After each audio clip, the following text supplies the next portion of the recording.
देखे हैं, भगवान से दुआ यही करेंगे और दूसरों दुश्मन भी हो उसको भी ना ऐसा दिन दें। अब इस मेरी मम्मी है और एक बहन है, मतलब मम्मी और बहन, पापा 3 हैं और भाई तो अभी छोट-छोट है।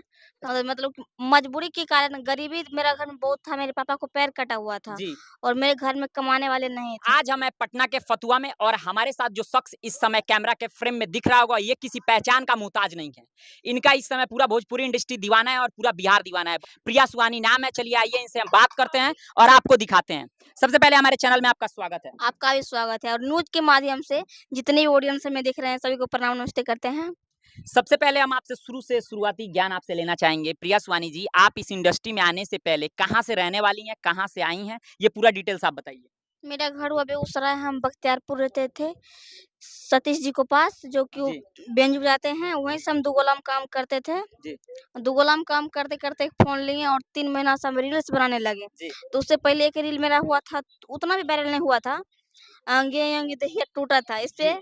और तब मेरा एक रील हो गया, ये राजा कहियो माहुर खा के मर जाए। तो मेरे मेरे दीदी पटना में, यहाँ फतुहा में जी। सिंगिंग करते हैं, तो हमको यहाँ पर लेके आए, मतलब कि वो गाना गा रहे हैं, तो उस गाना में हम लीड करते काम करते हैं। 1 सेकंड, यानी कि आपके आने से पहले इस इंडस्ट्री में आपकी दीदी पहले से काम करती हैं जी, और वो सिंगिंग करती हैं। सिंगिंग करते तो हैं। वही आपको इस लाइन में आने के लिए बोली क्या? हाँ।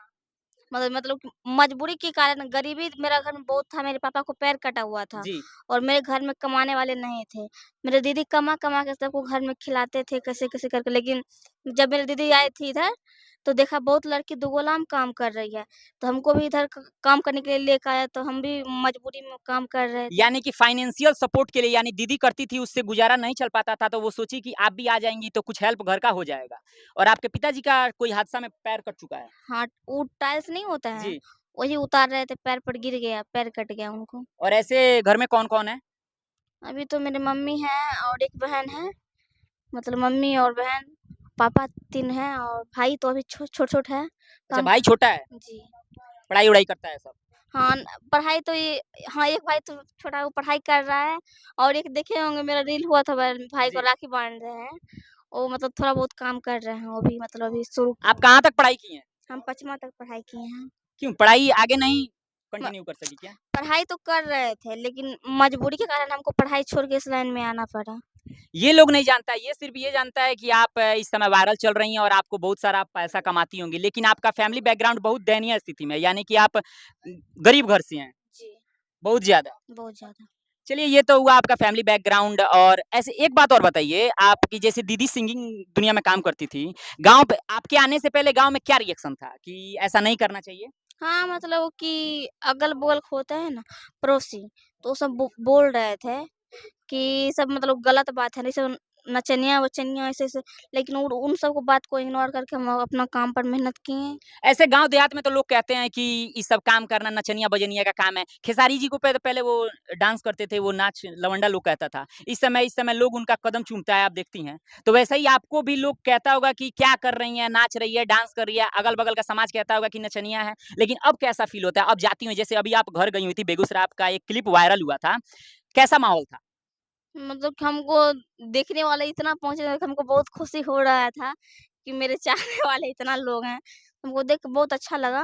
देखेंगे बहुत सारा भीड़ लगा हमको, तो इतना क्या अब बताएँ। तो ऐसा आपको फ़ील ज़रूर आ रहा होगा कि मेहनत करो, हाँ, वही बात है, नहीं बोला है, हाथी चले बाज़ार तो कुत्ता भौंके हज़ार। हाथी चले बाज़ार तो कुत्ता भूखे हज़ार, ये डायलॉग फेमस अब हो जाएगा। ये चारों तरफ सोशल मीडिया पे सिर्फ़ और सिर्फ़ प्रिया सुहानी का नाम गूँज रहा है, लेकिन जो बैक पर्दे के पीछे जिनका सबसे अहम रोल रहा है, जो प्रिया सुहानी की रोल मॉडल और सबसे ज़्यादा उनको यहाँ तक पहुँचाने में जिनका अहम किरदार रहा है, वो कोई और नहीं उनकी दीदी हैं। चलिए आइए उनसे हम बात करते हैं। अगर वो ना रहती तो प्रिया सुहानी का नाम इस समय ब्रांड ना बना रहता। प्रिया सुहानी ना रहती और भोजपुरी इंडस्ट्री में कहीं से काम भी नहीं मिला रहता, क्योंकि उनकी गुरु उनकी सिस्टर हैं। चलिए आइए उनसे हम बात करते हैं कि सबसे पहले दीदी हमारे चैनल में आपका स्वागत है।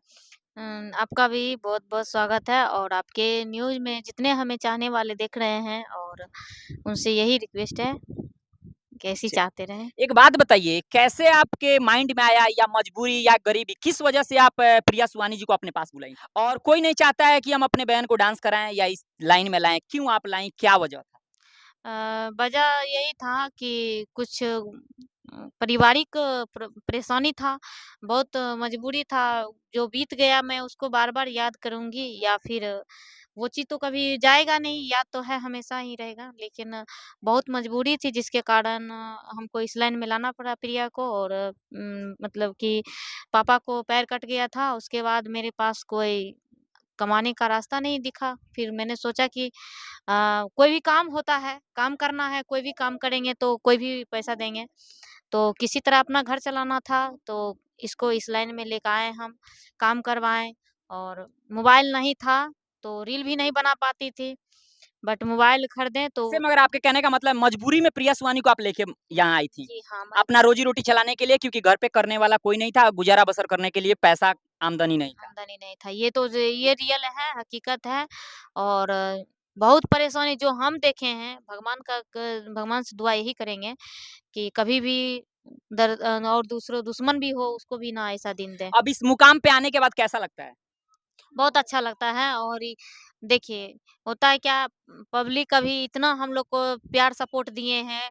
मेरे लिए ऑडियंस जितने भी हमें चाहने वाले हैं, वो भगवान है कहीं न कहीं।